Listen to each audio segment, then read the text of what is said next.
There's so much going on in the city this morning with the National Conference of State Legislators in town. People literally from not just all 50 states in the city, but people from all over the world gathering here in Louisville, where we are once again showcasing our hospitality to the entire country and world. It's great to be a world's gathering spot here in Louisville once again, and that makes it even more fitting that we're here at the NEAT Bourbon Bar to celebrate the incredible national honor that it has received on behalf of its bar, its customers, and also our city. And it's a great example of what bourbon means to our city that I know a lot of people at the NCSL conference are enjoying this week. Bourbon is one of the many cultural assets that we have here in Louisville. We have rich traditions in a variety of art forms, including bourbon making. Areas like theater, music, storytelling, dance, the visual arts, and more. And each of these contributes uniquely to Louisville's identity and to its cultural identity in particular. Arts and culture are such a meaningful part of life here and are among the things that make Louisville so special. And these assets are important for a number of reasons. Just take last week, for example, when we hosted members of the Sundance Film Festival Selection Committee who visited us here in Louisville, where we are a finalist city to host future Sundance Film Festivals right here in Louisville. Sundance Film Festival is, of course, the most prestigious film festival in the entire world. The opportunity to have it in Louisville would be transformative. It would be transformative for our economy. It'd be transformative for our culture, for our arts and culture industry here, not just in Louisville, but across the entire state. It would help us change our profile and boost our profile around the entire world. And part of our pitch to them to help them get to know Louisville was to show them what makes Louisville so special. And yes, part of that was bourbon, but also part of that was our commitment to diversity, to inclusion, our commitment to the arts, to parks, to sustainability. So to do that, we showed them great restaurants like we have right here in the Highlands and other places around the city. We showed them much of our bourbon, but we also showed them a lot about our arts and culture in Louisville. We showed them the Kentucky Center for the Performing Arts. We showed them the Louisville Palace. We introduced them to filmmakers, to other creators and artists that call Louisville home. And I'm so proud of the presentations we gave to them, of the people they met, the places they saw, and the presentation and proposal that we put forth. And I'm excited about what's to come with that. So we will keep our fingers crossed, and we will continue to keep the entire community updated as that process moves on.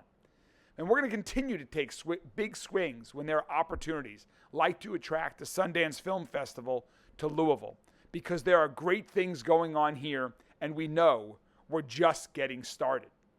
And we're going to continue to make investments in arts and culture here in our community, because as I've mentioned, they are such an important part of who we are here in Louisville. It's so important for so many reasons. It helps us expand our horizons. It educates people. It continues to attract people here with tourism, and so many more reasons. So that is one of the many reasons why when I took office last year, I established the Office of Arts and Creative Industry. It's housed within the Cabinet for Economic Development because it's so important to our economy, but it's also so important to the entire lifeblood of our city. And the director of that office is Jessica Kincaid, who's here with us today.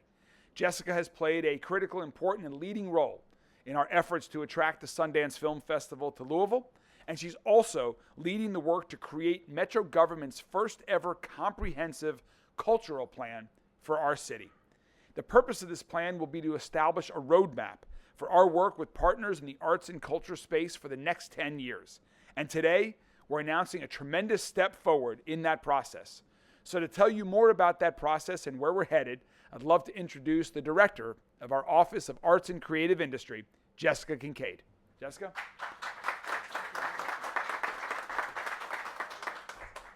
Good morning. I am Jessica Bennett Kincaid, Director of the Office of Arts and Creative Industries. In establishing this office, an important first step was to take stock of our existing arts and culture ecosystem. which includes organizations of all sizes focused on all manner of art forms and cultural presentation. We looked at the organizations that currently provide funding, resources, and organizational infrastructure. Fund for the Arts and the Arts and Culture Alliance, for example, who are doing important work in our community and have been valuable partners to Metro in producing long-standing programs like the Cultural Pass. In evaluating the existing landscape and identifying where there may be gaps in our ecosystem, this office can best position itself as a central resource to support, grow, and advocate for arts and culture in our city. Now, as we initiate a comprehensive cultural planning process that builds on work outlined in Fund for the Arts Imagine Greater Louisville 2025 plan and Mayor Greenberg's Economic Development Strategic Plan, Growing Louisville Together, we are looking to identify specific ways that we can further support arts and culture in Louisville in partnership with community organizations for the next 10 years. This strategic planning process will take a closer look at the role the creative sector plays in our city's overall economy, conducting an audit beyond nonprofit data, gaining insight about employment rates, industry earnings, and sales and tax revenue that all substantially contribute to our region's fiscal health. It will update Metro's initial public art master plan from 2009 and catalog Louisville's cultural assets. This includes our anchor arts and cultural institutions, artist-run spaces, creative startups, as well as social groups and networks that are critical parts of people's lives but may not be formally organized. This asset mapping process will identify missing or underdeveloped framework where we need to focus our efforts in strengthening and building certain types of organizational infrastructure. This broad scope of work will serve visual and performing arts organizations, cultural heritage institutions, our public art program, music venues, creative networks, and of course, those who participate in arts experiences and artist and cultural producers themselves. The Office of Arts and Creative Industries is excited to undertake this important work on behalf of the city, but it is essential that it be done in collaboration with residents, artists, and cultural practitioners, which is why it was so important to find the right consultant to partner with us in facilitating this process. After conducting an open bidding process, we signed a contract with award-winning cultural planning consultants, Designing Local. Based in Columbus, Ohio, Designing Local has experience working in communities of all sizes all over the country, very recently working with Frankfurt on their first arts and culture master plan. At certain phases of this process, Designing Local will also collaborate with Artful Places founder Todd Bressie and economic strategists John Stover and Associates. Members of the team are in town this week and here with us today to familiarize themselves with our community and start the process of identifying stakeholders. We anticipate the entire planning process will take about a year. The product will be a 10-year roadmap that identifies both short and long-term goals, implementation strategies, and metrics for success in collectively strengthening and growing Louisville's arts and culture ecosystem. These goals and metrics will be informed by regional and national benchmarks and best practices, but will be adapted to Louisville's individual context. For example, as we identify new arts funding mechanisms or recommend improvements to existing funding structures, we will examine how Louisville compares to a national average of public dollars invested in arts and culture, which is currently reported to be $6.83 per capita, with more than 50% derived from local government appropriations. Metro has already made positive strides this year to increase funding and provide a more impactful type of support for our arts and culture community. The External Agency Fund Grant Program continues to provide funding to organizations that provide meaningful arts experiences throughout our community, and now offers arts and culture organizations with operational support to ensure their stability, adaptability, and resilience. Additionally, as the designated local arts agency, this office is eligible to apply for increased levels of federal funding that can be subgranted to Louisville organizations. This spring, the Office of Arts and Creative Industries was awarded $125,000 from the National Endowment for Arts through their Grants for Arts Projects program. We can now make those funds available to our local arts and culture nonprofits. Today, we are pleased to begin accepting applications from eligible nonprofit organizations to produce arts projects, programming, and cultural activations that will enrich neighborhoods and communal spaces throughout Louisville. The Office of Arts and Creative Industries will host a virtual info session for interested applicant organizations this Friday, August 9th at 3 p.m. And additional information about eligibility, the application, and award process can currently be found on Metro's Creative Industries website. We've had so many great arts-related announcements recently, from announcing the city's first flood wall mural project and offering funding for additional mural projects throughout the community, to today's announcement of grant funding for organizations and taking first steps in our comprehensive cultural planning process. And of course, as Mayor Greenberg has already mentioned, being named as one of 6 finalist cities in consideration to be the future home of the Sundance Film Festival.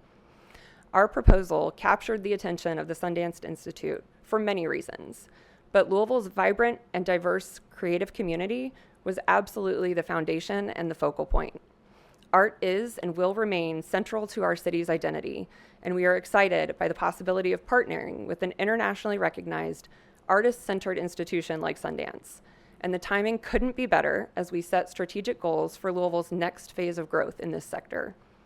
We are committed to ensuring Louisville is a place where creativity and innovation thrive, that every member of our city has equal access to a full, vibrant, and creative life, and that our city's cultural programs and services reflect the diverse tapestry of communities throughout our city.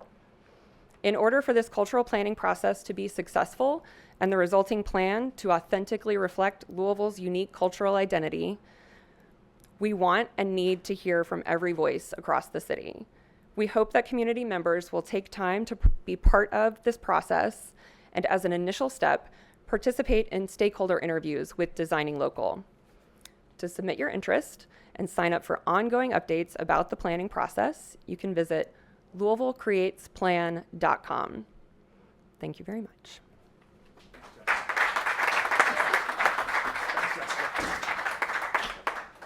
Thank you so much, Jessica. As you can tell, there's a lot going on in that area of arts and creative industries, and we're very thrilled with where we are and where we're headed.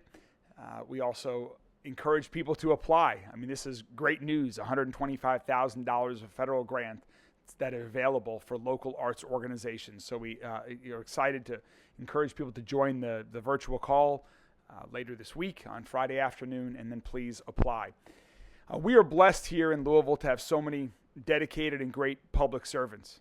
Got a great public servant on City Council representing District 8 here, Councilman Ben Reno Weber, who goes the extra mile to show up when his constituents are in need. And I just wanted to give a public shout out to a few folks that over this past weekend went the extra mile as well.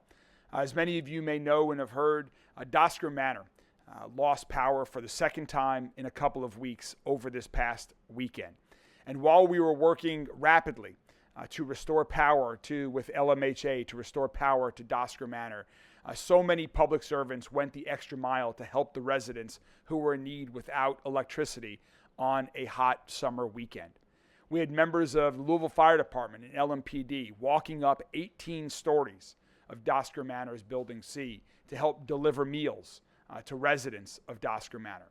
Our own Deputy Mayor, David James, Deputy Mayor Nicole George, and others from our administration and LMHA went the extra mile to help residents who were in need during challenging times when their building, their homes, were without power for a couple days in a couple of weeks, over the past couple of weeks. So I just wanted to publicly thank them, and that is the type of quality public servant that we across all of Louisville are fortunate to have. People who are working in Louisville Metro government for the right reasons, people who are working to serve the entire community. So thanks to the members of Louisville Fire Department, of LMPD, Deputy Mayor James and George, to everyone with LMHA for going that extra mile.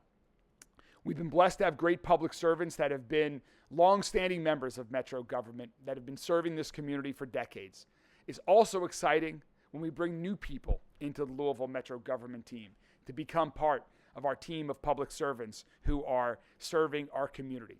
So today I'm thrilled to make an official introduction.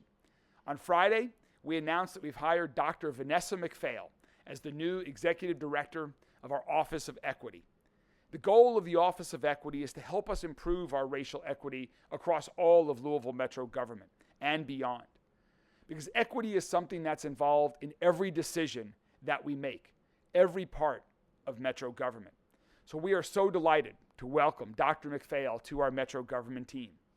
Dr. McPhail joins us from JCPS, where she most recently served as the Community Affairs Specialist in the district's Diversity, Equity, and Poverty Department.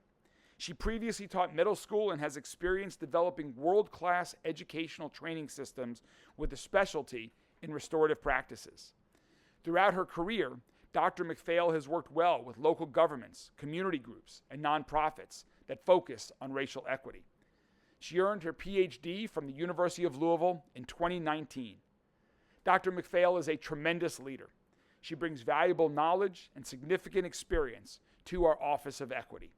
In her new role, Dr. McPhail will lead our city's equity efforts to strengthen racial equity across all departments within Louisville Metro government. She'll be working with employees and department leaders to improve policies and strategic partnerships, to expand access for opportunity for historically marginalized and disenfranchised communities. She's going to be a key part of working with our team to make Louisville a safer, stronger, and healthier city. I'm thrilled to introduce to you our new Executive Director of Office of Equity, Dr. Vanessa McPhail.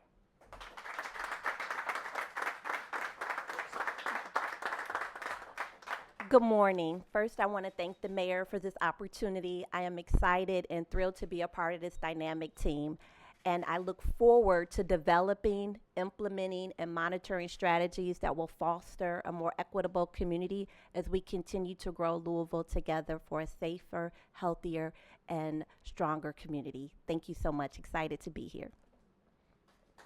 A woman of few words. Dr. McPhail is a woman of few words, clearly. You'll be hearing a lot more from her in the weeks and months ahead.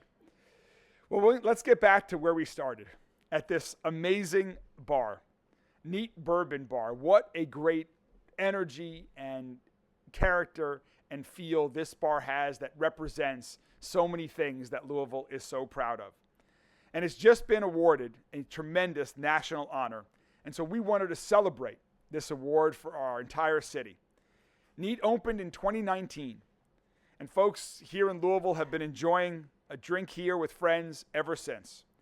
Last week, USA Today released its list of best bars of the year across all of our country, and NEAT made the list as one of the best bars in the United States of America. It's wonderful news for NEAT. It's wonderful news for the entire city of Louisville, continuing to establish Louisville as Bourbon City right here in America. I want to congratulate NEAT's entire staff and to its owners, Owen and Danny Powell, for creating a great experience for customers who have been enjoying NEAT for 4 or 5 years already. So without further ado, let me introduce NEAT's owners to share a little bit about this great place and this award-winning bourbon bar, Owen Powell, to share a few words. Owen?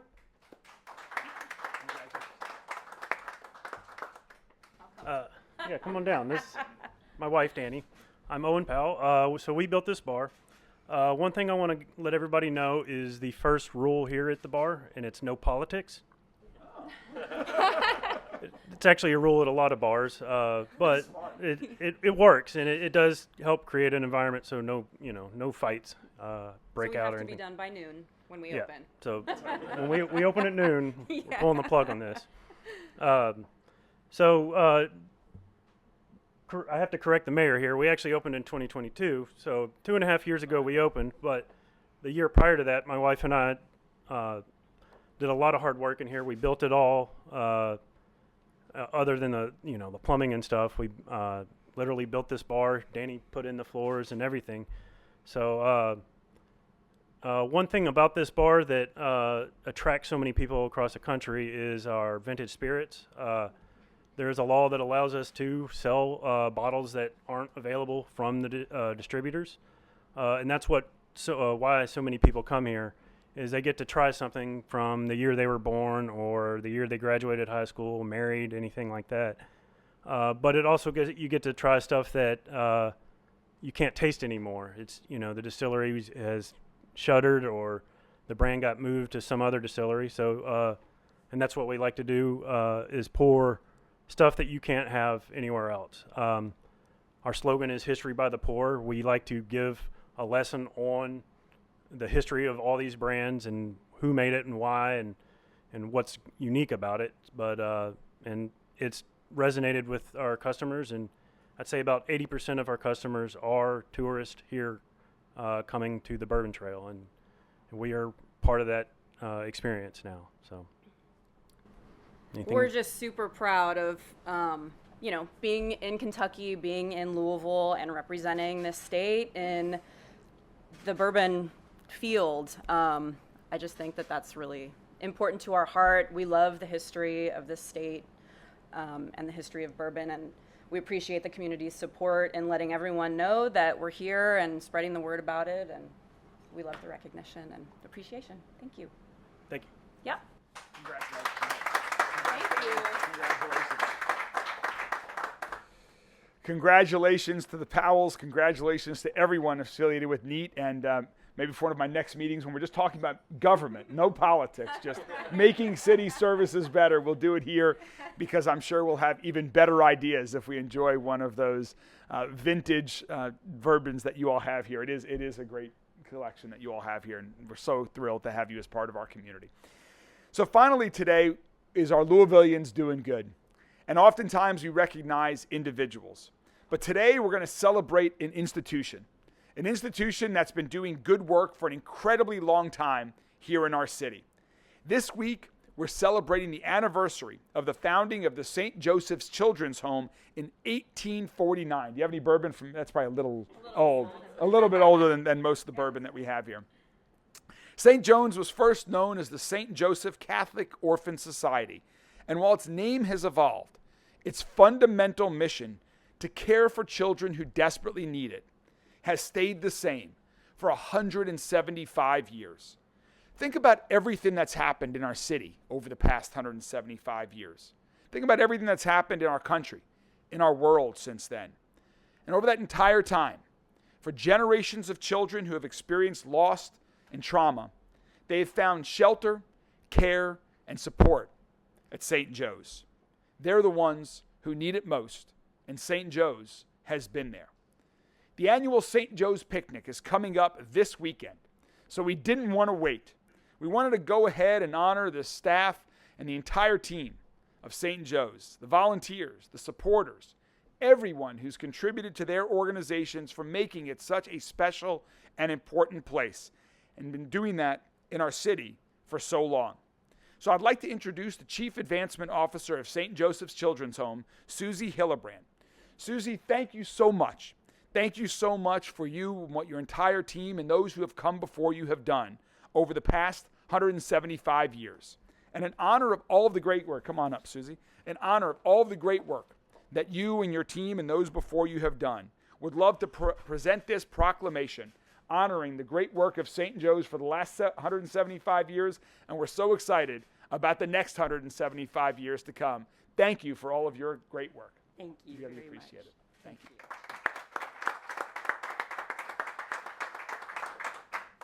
I'd love to say that for 175 years, we have been doing the work that needed to be done, and unfortunately, it has lasted 175 years, and it's going to last another 175 unless we start doing things different.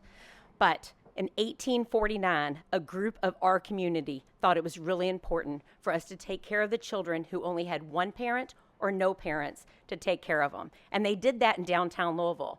In 1885, some of those same people, those same families, decided that we should move St. Joseph Children's Home out to the country in Crescent Hill at the time so that they could get into the fresh air and live in the country so it would be healthier for them. Since then, we have served over 75,000 children. We've evolved as needed, and we continue to evolve every single day. The children that come to us now are very different than the children that came to us even 15 years ago. They are more traumatized, unfortunately, and they need a lot more help. Our community steps up every time that we put out a call for help, every time we have an event, every time we say we have a need, we put it out there. And all of you come to our rescue and come to help our kids. The kids of Kentucky that we serve, and when I say we, I mean all of us, the kids of Kentucky that we serve are the very children who are going to launch in this community. They deserve to know where they're going to lay their head at night. They deserve to know where their meal's going to come from. They deserve to know that they have a safe place to be while they heal and while they learn and while they grow. St. Joe's is doing that. And we could not do it without Louisville and all of you. And we appreciate you. Thank you so much.